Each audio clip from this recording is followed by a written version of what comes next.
Greetings, friends, and welcome to Family Matters, a program that is brought to you courtesy of MelVee. My name is Watson, and with me on the program is Alaisa, my dear wife, and I just want to ask, welcome, Sweetness, to the program. Hi, Sweetness, and thank you. Greetings to our viewers.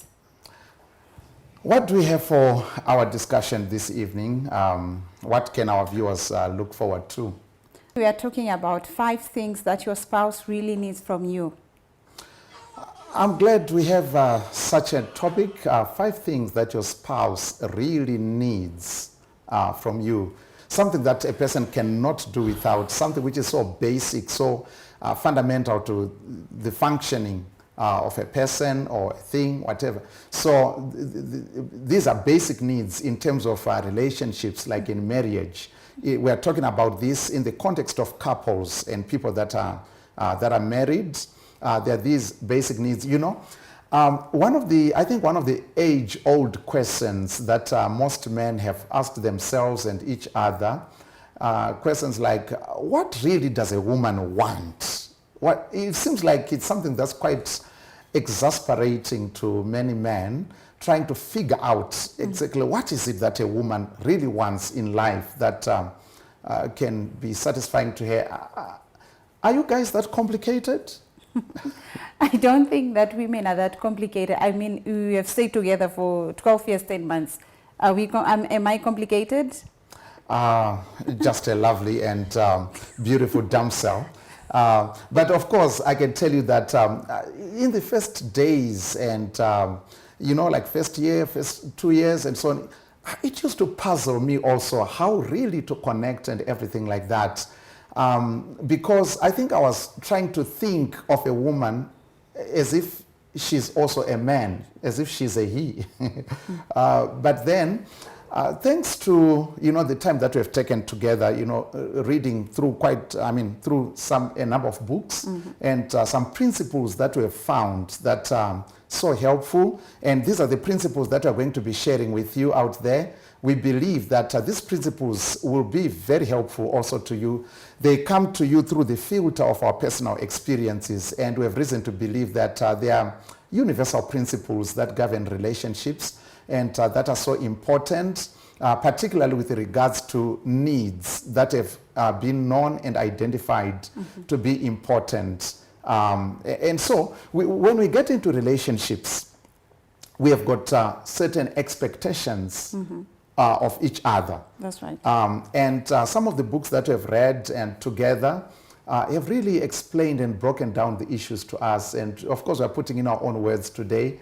And one of the things that I've appreciated is that one of the principles, so we're going to be talking about these needs rather, it's more of needs. I keep using the word principles, these needs. So we're going to run down the top 5 needs that a woman has and the top 5 needs that every man has. So for all of you ladies out there, the top 5 needs that your man has or expectations that he has of you. And for us men, the top 5 needs. And so we're going to run them from number 5 going down. That's right? That's right. And while we do that, please take time to send us your questions, because we're going to have a musical interlude, after which we're going to attempt the questions that are going to send in. We really appreciate, and please share with others this session. I believe there's going to be quite a lot of insights that we are going to share with you. So the first, so on list number 5, what has been identified as need number 5 for women is the need for family commitment, that women need their men to show commitment to the family. As a woman and representing fellow sisters out there, can you break it down to us in simple terms that a man's mind can digest and absorb and internalize? Okay. The need for family commitment, every woman needs a man who's committed to his family. This means that the husband has to intentionally, deliberately allocate time that he spends with his family. There are some books which talk about a man should apportion about 15 hours a week towards his family. This is a time that you create, a time that you intentionally put aside for your family. This could be time for having meals together, time for recreation, time for going to church together, or playing board games, taking walks together, and then also time for parenting. A woman needs a man who is involved in parenting. The role of parenting should not be left to the woman alone. So as a woman, I expect you to be present when we are taking our child on their first day of school, when you are attending the prize giving day for the child. All these commitments, a man should prioritize his family over his friends or anything else. Very important. So like his prize giving day at school for the children and so on, those are important functions and birthdays. Oh, yes. So someone said that the best way to remember your wife's birthday is to forget it once. After that, you're okay. You won't need to be reminded again. And that is something that is also quite important. Okay, birthdays and yes. anniversaries. And so sometimes I'm a pastor, sometimes I put an evangelistic campaign there and I forget. It doesn't sit well with you, right? Oh, it doesn't. Oh, yes. So when we come to the side of men, maybe on the list of number 5, it's admiration. Yes. Can you unpack this admiration? Is this about boosting your husband's ego, or what is it about? It's not like ego as such. You know, we live in a very tough world, and men, my brothers will agree with me out there that it's a tough world. You know, every man wants to make their family secure and to supply the needs of their family, and, you know, hustling and everything like that.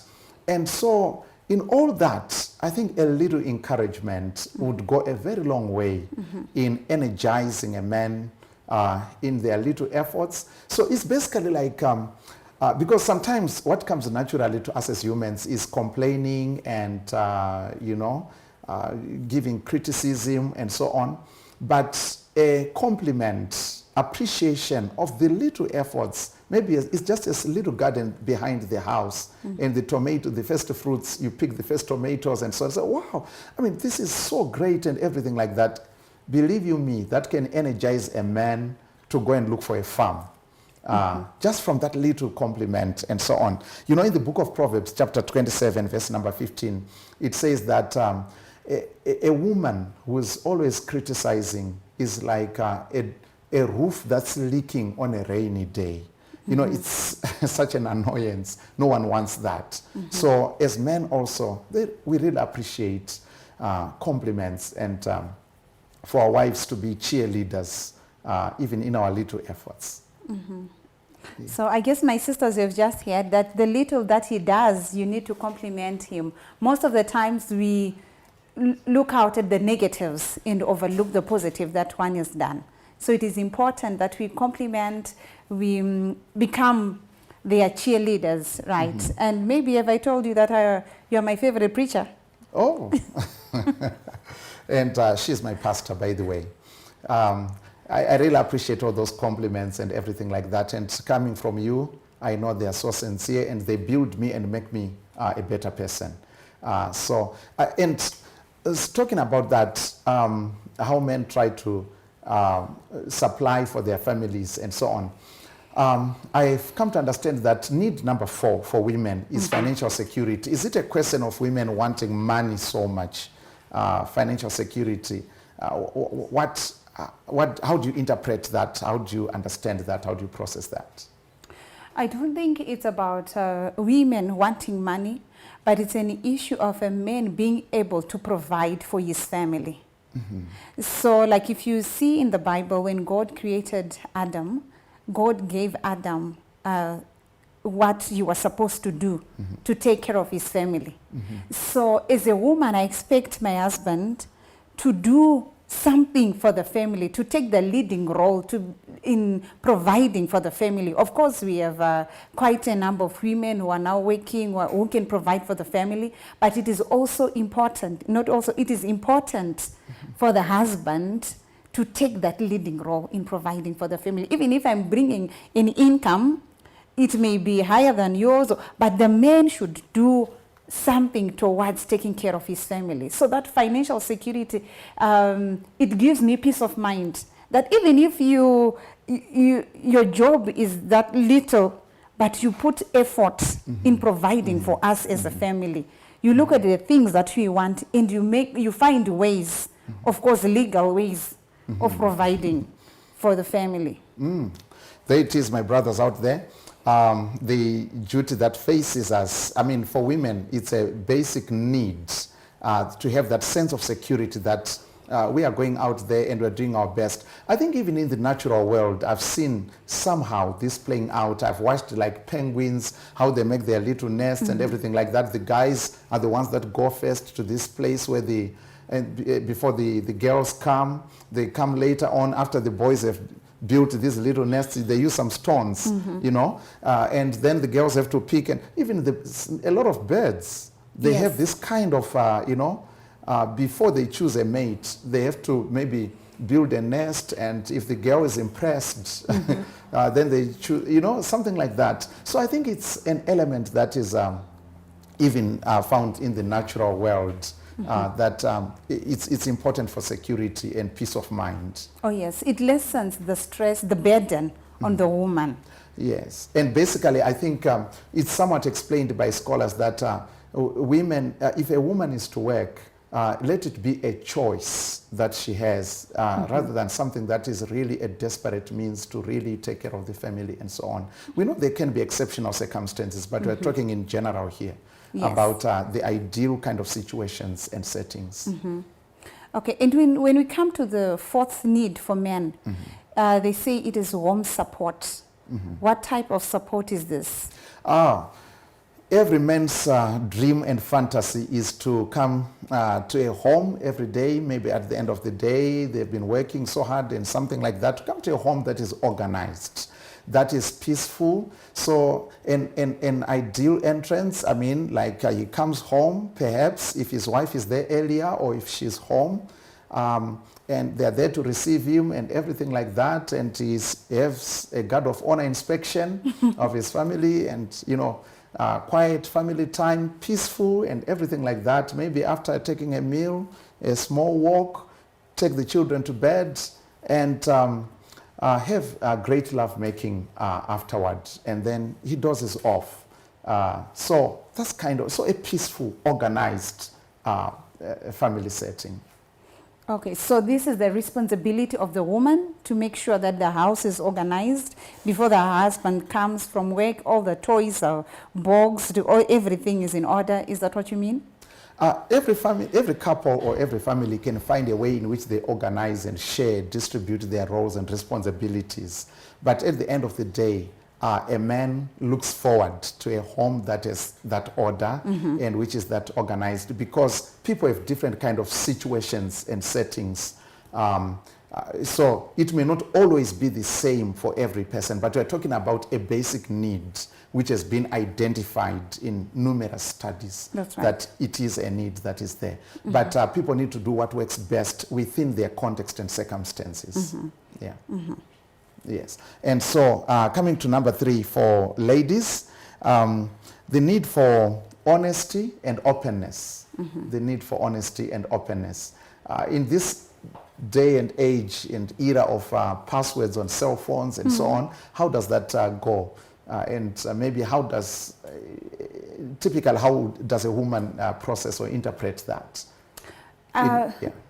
It is important for a woman to have a man who is open to her. When you're looking at honesty, they talk about different types of honesty. There's emotional honesty, where a man opens up his feelings, his thoughts, his plans, past plans. Like there's also history honesty, where you're going to disclose no skeletons in the closet. You disclose your history, your past. Your wife doesn't have to find out in some dubious way that you had a child before, or you had some things that you were doing before. So a man has to be honest. And there is what is known as the present honesty. your current plans, your daily schedules, what you're doing, or what your day is like. And there's the future honesty. So disclosing your plans as a family. You know, there are some men who may plan their lives with their mothers or their friends or their colleagues at work. It only comes as an announcement to the woman at home. So women want men who are honest, who open up. So of course we have laws that say a cell phone is a private property, like you just asked about the cell phone. But it's good for people to be honest to each other, even if I don't go through your cell phone. But you should be honest with me. Be honest, open up. Tell me as much as you can about you. Okay, so this honest works to build that pillar of in marriage and relationships, which is called trust, which if it's undermined by half-truths and white lies and misstatements and things like that. And by the way, it's also said that it's much easier for women to notice when a man is not telling the truth than it is for men to detect that my wife is lying. So generally, it's important. I mean, well, all the time it's important to be honest, because that builds on that trust. But I think on this honesty thing, I think we can link it to the earlier conversation we had in the other episode when we were talking about communication and the levels of communication. If the communication is not good, someone is not going to open up. Or if someone is always critiqued for what they say, criticized for what they say and things like that, they are not going to open that closet. The skeletons are just going to stay there and things like, and sometimes those things will eventually tumble out to everybody's shock. And it really ruins a relationship that otherwise could be good. And maybe closely linked or related to that, going to the... the third need for men. Yes. So the third need for men is an attractive woman. Yes.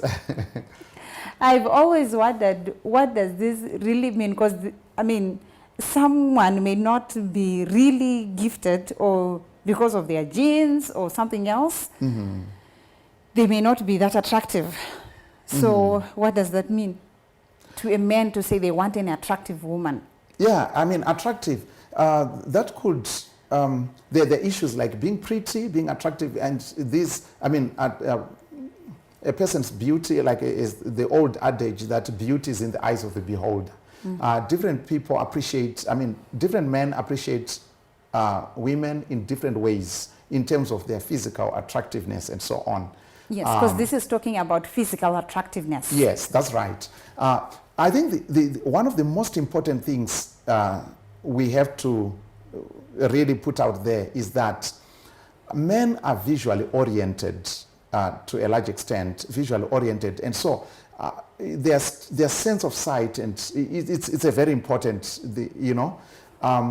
and so it is important for like a woman, it could be a wife and so on, to do their best to be as presentable and as they can.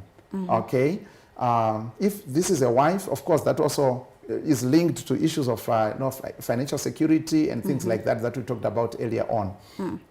But this is a very important issue for men because of the kind of like visual orientation that they have or that we have as men. So yeah, physical attractiveness, and that can mean things like basic grooming. Okay, it does not mean a person has to change their DNA and something like that, but basic grooming.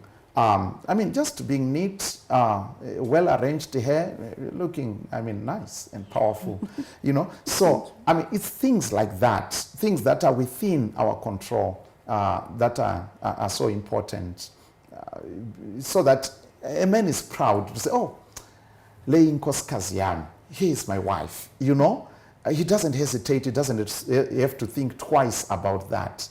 It is important for him to really be proud, and he can't wait to introduce his wife to friends or whatever it is. And as we say that, dear viewers, any questions that you have, please send them in. we're going to have a musical interlude shortly, and then we're going to attempt those questions. And we appreciate your comments as well. Yes. Okay, so on that issue of attractiveness, having a woman who's physically attractive, I have a question on what role does the man have to make sure that this woman is physically attractive? Like if you have a garden, you're the owner of the garden, you are the one who is to tend to it. Yeah, that's right. I think that really sums it up. You know, these needs are not like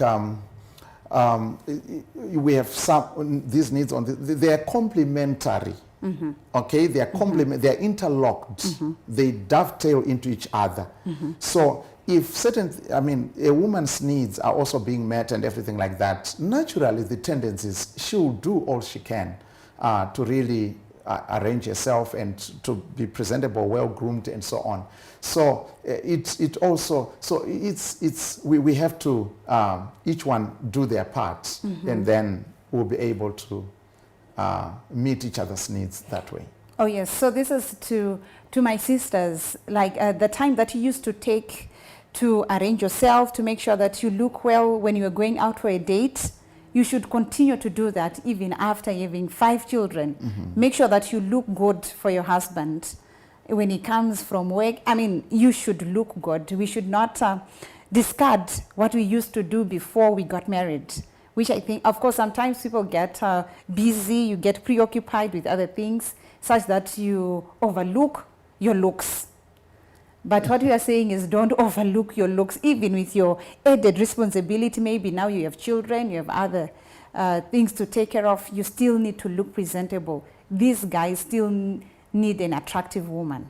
Yes, and to us as men, we can also help even sometimes with house chores and things like that, help with the children and so on, so that, you know, we really share the responsibilities in the home. And in the Bible, for example, if we look in the book of Ecclesiastes chapter 7 from verse number 1 to 9, mm-hmm. you'll find there a man who's describing the attractiveness of this woman.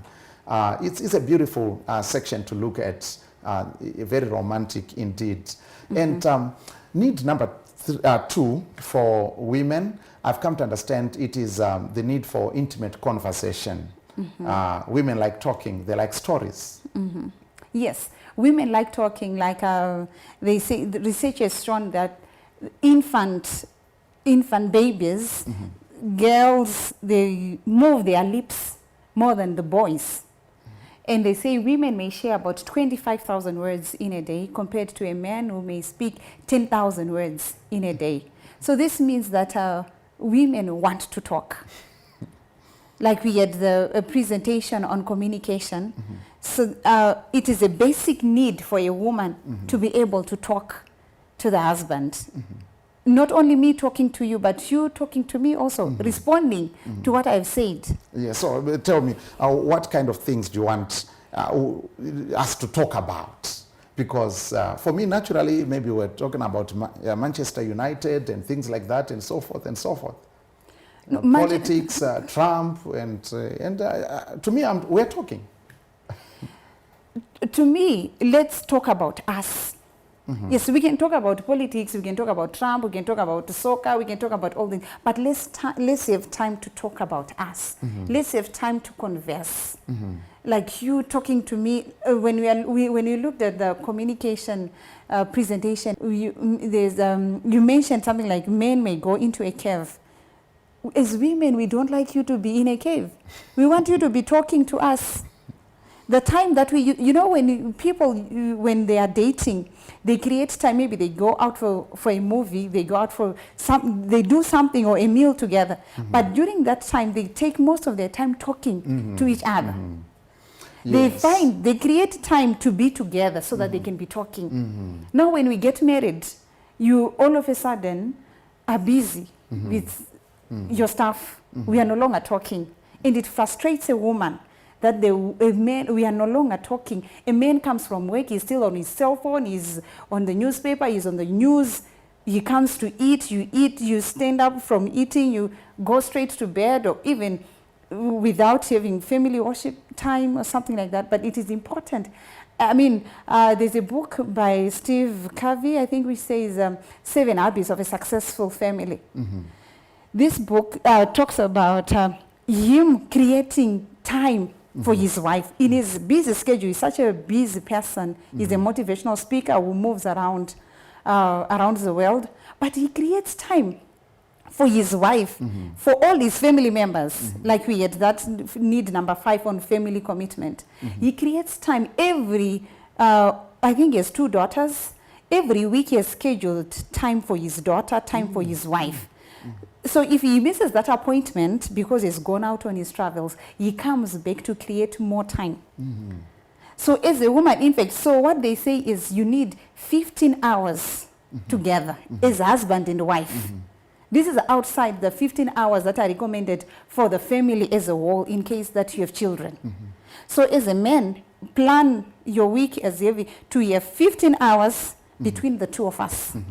And then 15 hours to include the children, which means you need 30 hours for family. So these 15 hours that we have for the 2 of us are for us conversing, talking, even when that's the time that you're disclosing your thoughts, your feelings, that's the time that you are making plans, that's the time you are budgeting, that's the time you are seeing how we are progressing as a family. So women need men who talk to them. Wow. Yeah, very interesting indeed. And so some of that time, maybe when we are driving, it could be time that we can take to talk instead of just listening to music all the time or some other things. You know, there's this thing they call like pillow talk, all kinds of moments that can be created so that we have this time, because talking bonds people. Yes. It brings intimacy, together, yes. brings people together. And the risk that can be there, I think, is that if we do not take this time to be fostering our bond, we have the challenge of bonding with other people that we spend a lot of time with. That's right. And it could be people of the opposite sex at work and so on. And out of that can come up illicit relationships, you know, and so good people can end up in difficult situations because of that.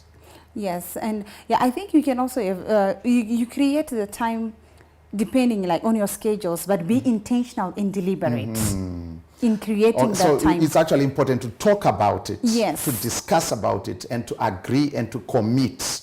Otherwise, it's never going to happen. It's never. Sometimes you just say, I'm busy. Where do you want me to get the time to talk to you? I mean, but be intentional, be deliberate.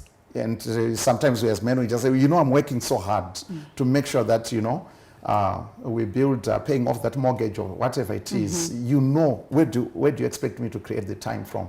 But I think the issue is that family is not an afterthought. It is a primary, it should have primary consideration in our plans. Over everything else. Over everything else. That's right. Because even the work that we're doing to support the family. So it's not the family that's trying to support the work. So we should not put the horse before the cart, so to speak. Okay, yes. When we come to the second need for men, it's a recreational companion. Can you explain to us what is recreational companion? Yes, some of the most exhilarating moments that most men have is when they are doing their pastime activities. Some people like to play, you know, golf. A friend of mine today was just talking about party and, you know, things like that.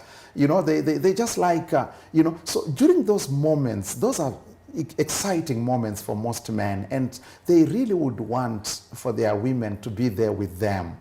During those moments, men generally like, you know, things like sport and things like that. But a lot of women can be put off because some of the activities can be like high risky and can be quite intense physically and so on.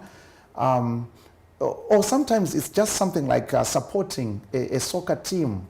A man may be a Man U supporter, or hi to all Man U supporters out there. I don't know. I'm not so much into soccer and things like that, but I just hear these things being mentioned. So as a woman, you could also say, oh, please, honey, may you also get me a Man U jersey, you know, so that if your team is doing well, you celebrate together. If your team is, daddy's team is not doing so well, you say, oh, no, it's okay. Next time they'll do all right. They'll be okay. And so during those pastime activities, basically men expect to have that kind of companionship from their wives, that kind of support. Okay, so what should I do if I'm not into soccer and you're into soccer?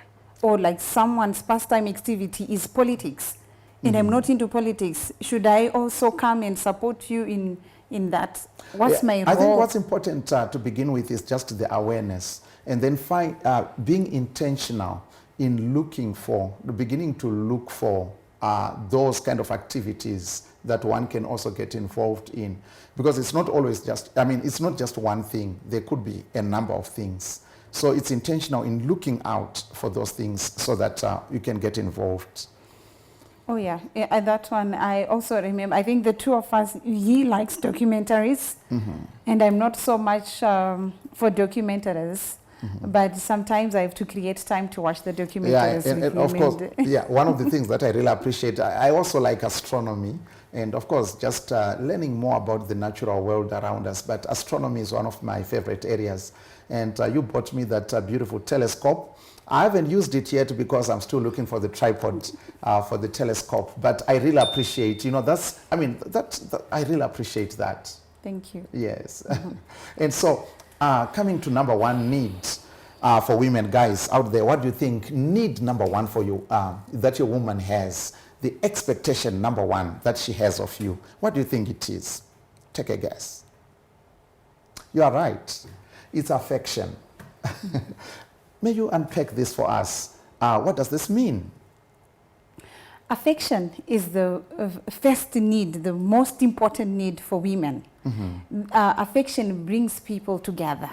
You should, and they say that there are 1,000 ways to show love to your loved one. So there are some women who may want you to bring them flowers, bring them chocolates, hug them, kiss them, do all sorts of things. But the Bible also says that faith without works is dead. Show me that you love me with your words and your actions. Your actions should be affectionate. So what it means is you should not just say, I told you I love you when we met, but support that with your actions. Show it in different ways. But what is important there is they say most women like flowers, but not all women may like flowers. Some may be allergic to flowers. Some may be allergic to flowers. So you must understand your wife, how they want you to show them that affection. But generally, it's those little things that you can do for your wife. Remembering their birthdays, like you have said, helping them with the house chores, doing those small little things, just sending them a text message, calling them before you leave during the day, sending them a text message during the day. When you get home earlier than day, you text them, honey, where are you? I miss you here. Those are simple things that show that you are thinking about them, you care for them, and you love them. Yes. I think, thank you so much for that. I think one of the unfortunate things that when women try to do something like that and, honey, where are you? I mean, if he's late from work and so on, sometimes we misconstrue or misunderstand that as you're trying to control me or you're trying to dominate me. So sometimes we want to enjoy our independence as if we are still single when we are already married and so on. But I really appreciate that. You know, someone said that if loving one's wife were to be categorized as a crime and evidence were to be collected, many men would be acquitted in the court for lack of evidence. In all the text messages that they sent in the past 3 months, there's nothing that talks about love. Other words, it's just, is electricity there? What time are we picking the kids? Those are the kind of messages that we get, to be sending each other. But that is very shallow. When we talked about communication, we talked about communicating at deeper levels, sharing our emotions and connecting at that deeper level. So every woman has a different love language. Yes. Yes. That's right. Yeah, a different way in which they want to be loved and appreciated. And so we come to the most important need for men. The most important need for men, at least which you find in almost all the books, all the literature that you have to read about men and their needs, the most important need is sex. You got it right. I believe all my brothers out there are nodding in agreement. They couldn't agree more. to that. So sex is such a basic need for men generally. There are some women who have stronger sex drives than their men, but generally speaking, most men have stronger sex drive because of the hormonal makeup, you know, testosterone, you know, how it is, because we have more of that. So it gives us a stronger sex edge, particularly the younger we are, like in the teens, going into the 20s, into the 30s, but it then begins to diminish like at a rate of like 1% a year as we go further on with life. And so it lessens. So this edge is so strong, which is the reason why most men would then want to have sex more often maybe than their wife may think necessary. But it is very important, I think, for all my sisters out there to really appreciate and understand that.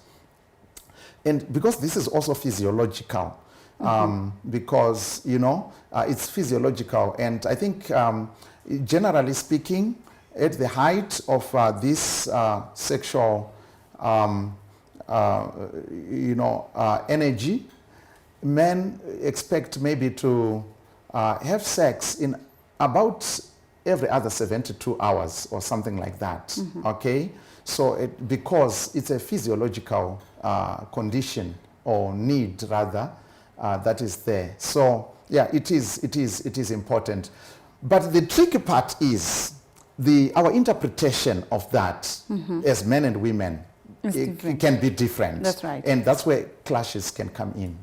Yes, I think there would be some clashes when you're talking about the ways to show affection. When you buy me a rose, when you buy me a chocolate, it should not be linked to you wanting to have sex with me that night.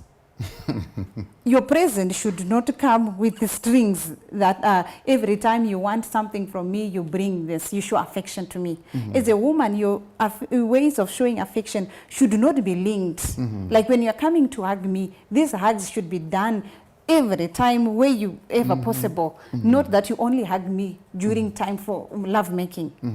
So to me, like as a woman, if you only do those hugs, only do those little presents, when it only takes me when it's the day that you want, it may not go down well with me. So if we are going to show affection, your affection should be constant. Whether we are going to make love that night or not, it should just be constant. And I think we also need to strike a balance. You gave a statistic that men need sex almost 48 to 72 hours. That's like based on their biological makeup. But when you're looking at a woman, the hormonal makeup, you see a woman will go through a menstrual cycle, their menstrual cycle. You have days for your period, you have days for ovulation, you have days when your hormones are going down. So they say that time during a month, a 28-day month, a woman may, the time that she wants sex the most will be during the ovulation time. This would be 3 to 5 days at most. So 3 to 5 days in a month compared to a man who wants sex every 48 to 72 hours. And maybe some may want sex every day, every 24 hours or something like that. So I guess what it needs for a woman is to be considerate. Because during your 28-day cycle, you have, as a woman, I 4 to 5 days that my hormones support this need. But the rest of the days, I'm off it. And also, if someone is on family planning tablets, some hormonal methods of family planning, they may lower the libido for the woman. So this may need serious considerations from the man and also from the woman to understand that this is a basic need. My husband's need is he needs sex every 2 to 3 days or every 1 to 2 days. Some may need it 2 times a day or 3 times a day, depending on their levels. But still, it has to be balanced with this woman who is taking some family planning tablets and their libido is very low. So the man has to be intentional in creating the mood. Because for a man, it may be physiological. But for a woman, it has to be psychological. She has to process it, to think about it. So create the mood before you come home. Not just to say, okay, when we are already in bed, that's when you demand it. Okay. Oh, that's quite a lot there.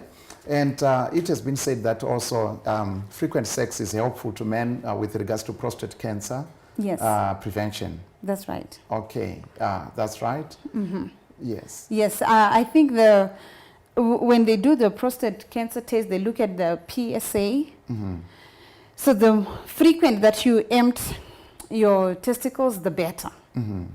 So as a woman, I have to support you in that regard. So I guess it just supports this 24 hours, 48 hours or 72 hours. But it should not be community service. It should not be community service. It should be mutual engagement. They say, I think there are some statistics which show the number of women who are molested by their husbands in their bedrooms because there's no consent. This man is just forcing himself on the woman. So create this conjugal. If you show if you are very affectionate, if you show this different ways of being affectionate to me, it may be easier to me to give you this need, to provide this need, even when my hormones don't support it. All right. There we have it, brothers and sisters out there, and I know many brothers would say, I mean, what do you mean molesting a wife? I paid lobola for this woman and so on. But we're talking about something much deeper.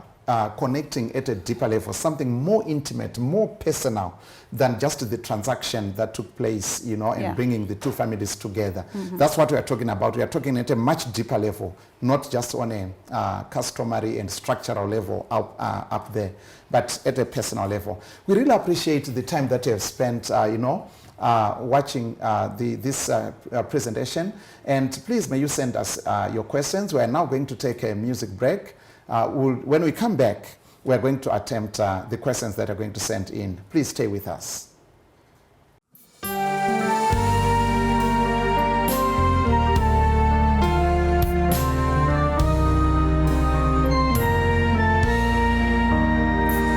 you making any memories as you go along your way? Are you planting seeds of love that will return someday? Are you taking time to listen? Are you taking time to be with the ones who love you? Are you making memories? 'Cause days have a way of sleeping into years, and joy has a way of turning into tears, and little children have a way of growing up so fast, and precious times of love have a way that does not last.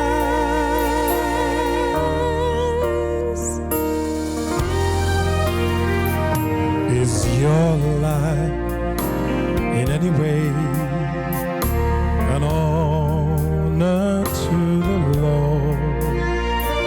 Do you thank Him for your blessings? Do you take time to read His Word? Are you drawing up treasure for all eternity?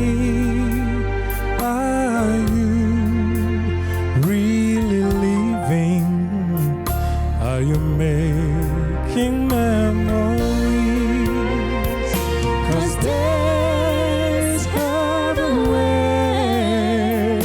of sleeping into years, and joy has a way of turning into tears, and little children have a way of growing up so fast.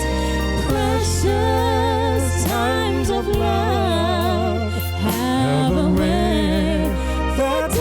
does not last. The days have a way of sleeping into years. Even joy has a way of turning into tears. And little children have a way of growing up so fast. Precious times of love have a way that does not last. Precious times of love have a way that does not last.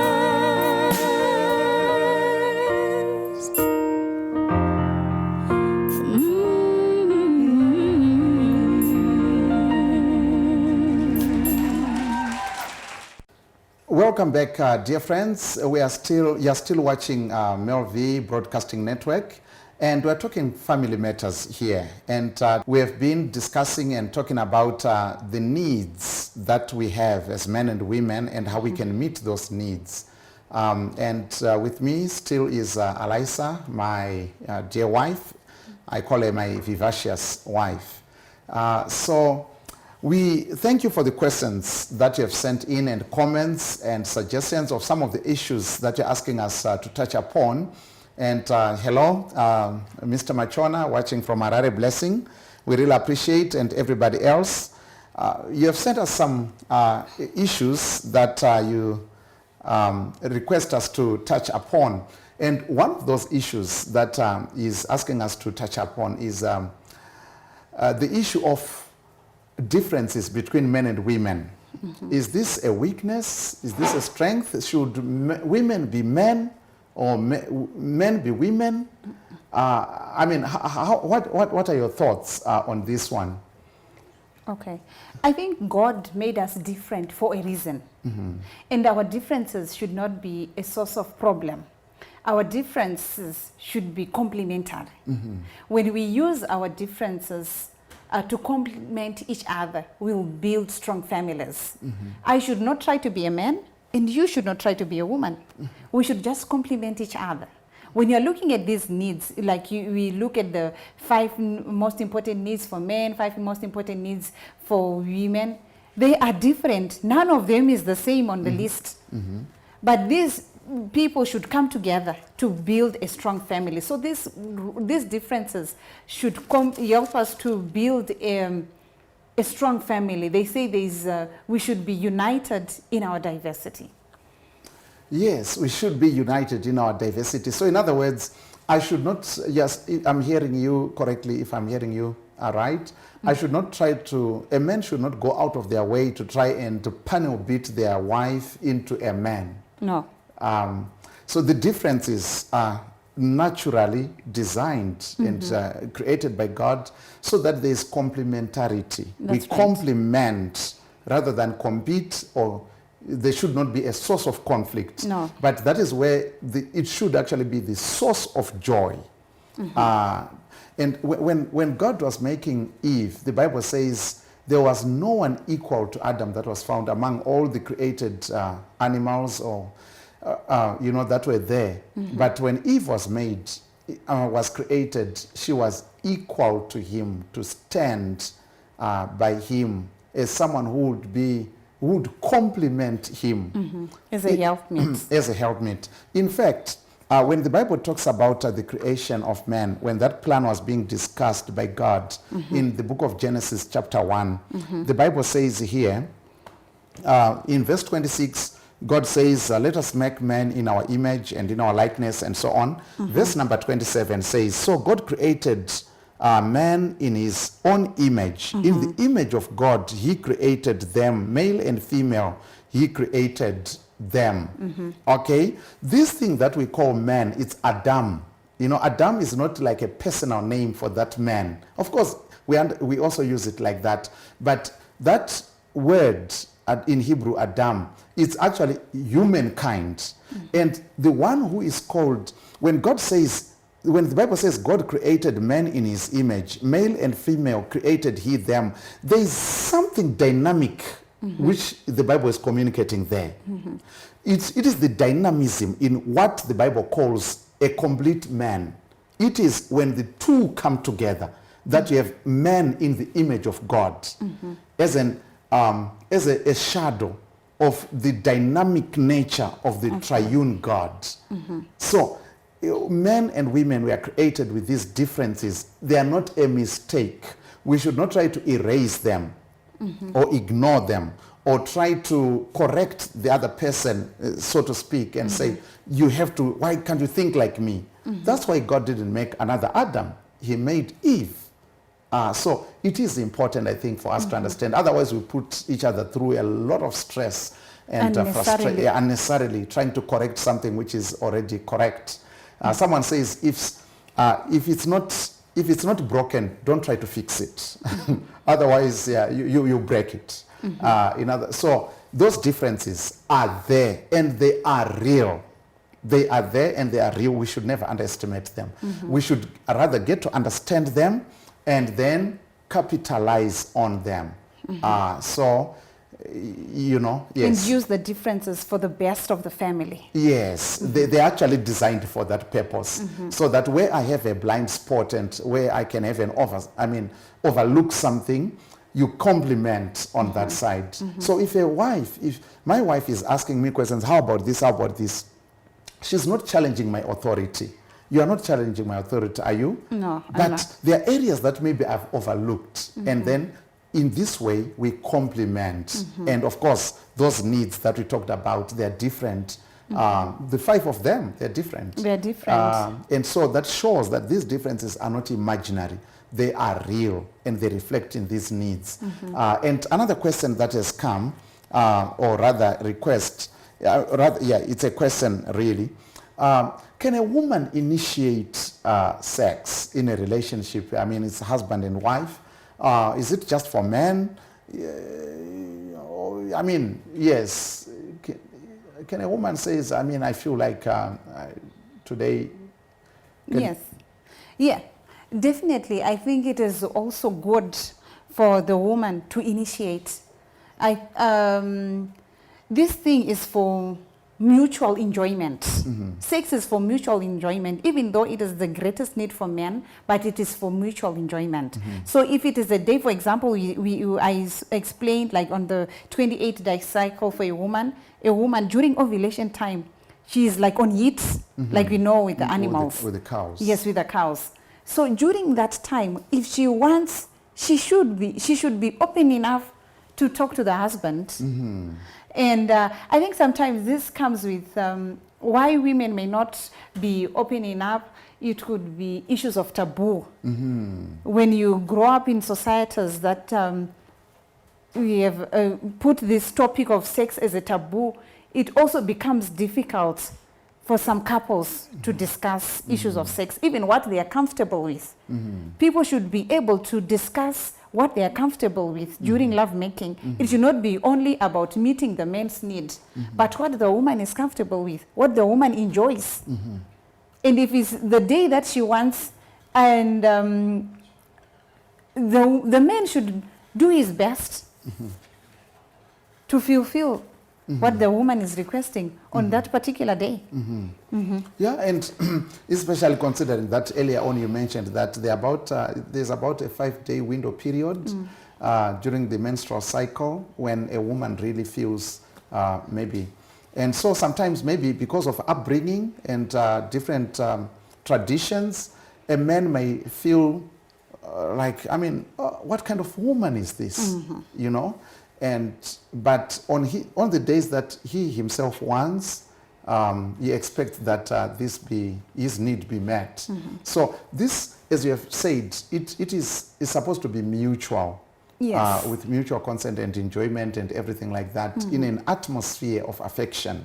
And so it is important, I think, really to understand that. I think it's really important to underline and to understand that. And I think the Bible also speaks to that in 1 Corinthians chapter 7, verse number 1 to 5, where Paul says that husbands and wives should not deny each other. A man has no authority over his own body, but the wife. And a wife has no authority over her own body, but the husband. So in other words, he also realized the needs, and that these needs have to be met by the other person. That's right. Yeah, and that's what love is all about, actually. Love is about, it's not about my needs, you meeting my needs. Love looks outward, not inward. That's right. You know, but I think the challenge comes when we have mistaken love for a strong craving. For example, someone may say, I love pizza. It doesn't mean that when they meet pizza, they are going to do something awesome for the pizza. The pizza is going to be consumed. And after that encounter, the pizza is no more. So they don't love pizza. They love themselves. But the pizza makes it possible for them to satisfy the craving. But we mistake that for love. Unfortunately, sometimes we take that kind of understanding and we try to build homes on that kind of foundation. And so we get frustrated and say, she's not meeting my needs. But love is about actually meeting the other person's needs. Love is outward looking. For God so loved the world that he gave to meet a need that the other has, which the world has. So I think we need really to understand what love is about. It is outward looking, not inward looking. Yes. I also think about the golden rule, which says do unto others what you like them to do unto you. Exactly. So meet your spouse needs. Yes. If you want your needs to be met, do all you can to meet your spouse needs. So in the context of this, of sex, the question that was asked, if a woman initiates sex, the man should not feel challenged. Or if a woman talks about what she wants during lovemaking, a man should not feel challenged. Where did you get this from? Where, something like that. The two of them should be comfortable with each other to discuss these things. Very interesting indeed. And one of the questions that has come, sometimes they say, well, maybe some of these issues come a little bit late in some people's lives. What can young people do? Those who are not yet married, some maybe are in courtship, and what can young people do really to in preparation to meet each other's needs in the context of marriage? What young people can discuss their expectations. To me, what I think happens in marriage where people get frustrated is when your expectations and needs are not met. So it is important as people are dating or people are in courtship that they discuss their expectations. I remember the time that we were courting, we used to read books like Family Matters. There's a book, Family Matters. There's a book on To Give and to Hold. And those other books. Highly Effective Marriage. We read those books couples. Before we got married. And there are some sections on expectations. And looking at those expectations, we had the time to discuss my expectations and your expectations. I think to me, it made our... maybe when we got married, it was a little bit smoother than what we find from other people, because we discussed our expectations. Of course, we still, even up to this day, strive to meet those expectations. Sometimes I may not do what you expect from me, or maybe I still remember what we said before we got married. I said that I want to be taken out for dinner maybe once a week or something like that, but at the present moment, I don't remember that happening. It's the economy. But I know I expressed that expectation. I know we had a time to discuss our expectations. Yes. So I think to young people, it is important that you discuss your expectations. When I know your expectations, I may do my best to meet the expectations. You know, I do quality management system consultants as a part-time job. We talk about meeting your customers' needs, exceeding your customers' expectations. So as an organization, you should have a way of getting your customers' needs and expectations and make your processes to meet the needs of your customers and exceed the expectations. So in marriage, I am your customer, you are my customer. So I should do my best to meet your expectations, but I may not meet those expectations and needs if I don't know them. So people who are still dating, during courtship, it is important that you discuss these expectations And one can psychologically prepare themselves on how to meet these things when we get married. And some of these things can still be done when you are not yet married, like ways of showing affection. Of course, issues of sex are things that should be done only in the context of marriage. But things of showing affection, the pastime, companionship, this can be done when you're still courting. That's right. And so, in other words, there are certain, marriage is not just a matter of working with feelings, because feelings come and go, their emotions and so on. There are certain principles, certain fundamentals. But I think the pattern generally is that many young people invest a lot of time and energy and effort in preparing for the wedding than for the marriage. Which is quite unfortunate. Yes, people are prepared to fly halfway across the globe to go and buy just this kind of thing to make the wedding awesome and so on. We're not saying anyone should have a lousy wedding, but we're saying that the marriage is more important than the wedding. I mean, just the day to impress people and to have nice pictures to put on Instagram. I mean, you should have good pictures and so on. But if we do not invest more time in preparing for the marriage itself, what it means is we've majored in a minor. And for those in university, if you major in a minor, you're never going to graduate. That's not going to happen. So this is, I think, part of the challenge. And so a lot of people get into marriage and they just try to play by the ear. What they hear being said in the taxis, what people just say generally in the, but marriage has a very scientific side to it. It has its principles, it has its dynamics, and it takes time to learn those things. I've said sometimes to friends, look at driving. In any country you go to, no one is just granted a driver's license like that. There are lessons that a person is supposed to take. And then you are tested after you have taken those lessons to see if you are fit to be on the road. Why? So that you are not a danger to yourself and to other road users. That's right. The roads have to be safe to reduce carnage on the roads. But to get a marriage license, a person can just walk into this government office and 5 minutes later they come out with a marriage license. Without any questions, nothing and everything like that. They just verify this person is not married. That's it. And so no wonder there can be so many wreckages on the highway of marriage. Marriage is, we have to know what we are doing. It's not just a feeling and things like that. There are principles that are fundamental to its function and success. So I like what you talked about, young people, that it's important to take time. Of course, as pastors, we do premarital counseling sessions, but that's not enough before the wedding. That's not enough. You need to take a lot of time, go through a lot of literature, and there's plenty of literature that is very helpful in this regard. And so we also have another question that we have received. We talked about the needs. Okay, the 5 needs for men and women. And this person is asking, is there any difference with generations or age for maybe young couples, middle-aged couples, and old couples? Would there be difference? Generally speaking, the basic answer to this is that the needs are generally constant, we can say, but how they are expressed could be different. That's right. In the sense that, as an example, we have mentioned that need number 1 for a man is the need for sexual satisfaction, okay, gratification. But so if we take a 30-year-old young man and a 68-year-old, they are at different levels in terms of their sexual lives, okay? So a 30-year-old, you can almost be guaranteed that their libido is so high, okay? Their testosterone levels are very high, maybe at some of the highest points and so on. So it's important then to realize that their need for sexual fulfillment or satisfaction is higher than for someone who's much older.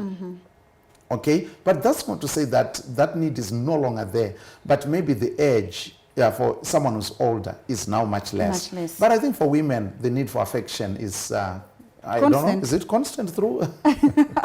I think it's consent. I'm sure even if you are a 70-year-old grandmother, you Yes. still need your husband, who is also maybe 75, to Yes. bring you a rose, to Yes. bring you a chocolate, to remember Wow. your birthday, Yes. even if you're 75. Yeah, I think that reminds me the other time when we were watching, of course there was this tragedy in California. Sometimes there are these veiled fires or these wildfires in that part of the world, unfortunately, every now and again.